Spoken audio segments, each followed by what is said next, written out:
All right, let's talk about a problem we've all faced. You've just unboxed something awesome. The excitement is real. But now, what in the world are you supposed to do with those giant white blocks of packing foam? You know, thermocol. Well, in this explainer, we're going to figure it out. So picture this. You've just brought home that new TV. Or maybe it's a new appliance, some piece of furniture you've been waiting for. It looks fantastic, you're super happy.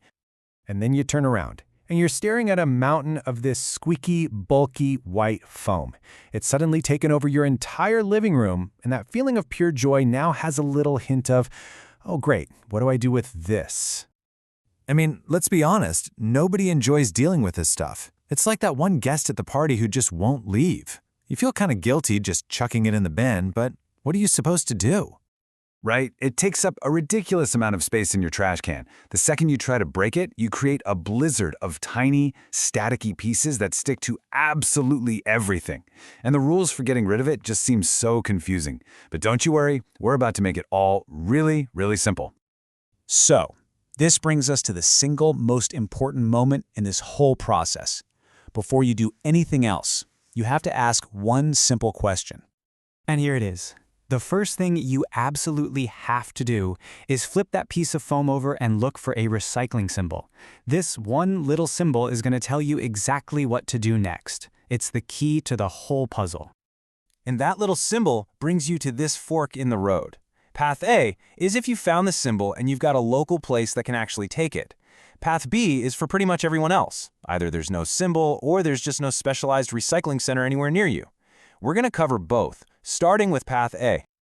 So you found the symbol. Yes, that is fantastic news. But hold on, it's not quite as easy as just tossing it into your regular recycling bin. There are a few really important rules you've got to follow to make sure it actually gets recycled properly.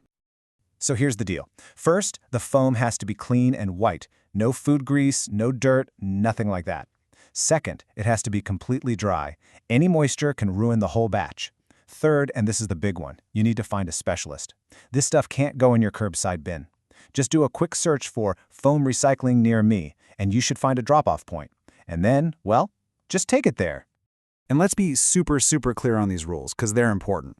Whatever you do, do not mix this foam in with your regular plastic recycling. It will contaminate the whole load. And never just assume a recycling center takes it. Most don't. You always have to check with your local facility first.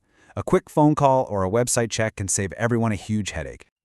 Okay, so what if you looked for a symbol and came up empty? Or what if the closest recycling center is 3 states away? Don't stress, there is a responsible way to handle this too. Welcome to Path B, the trash and reuse path. The game plan here is simple. Reduce the size and contain the mess. So, step 1, break up those giant blocks into smaller, more manageable pieces. This saves a ton of space. Step 2, and this is non-negotiable. Put every single one of those pieces into a sturdy trash bag and seal it up tight. Then, and only then, it can go in your regular trash.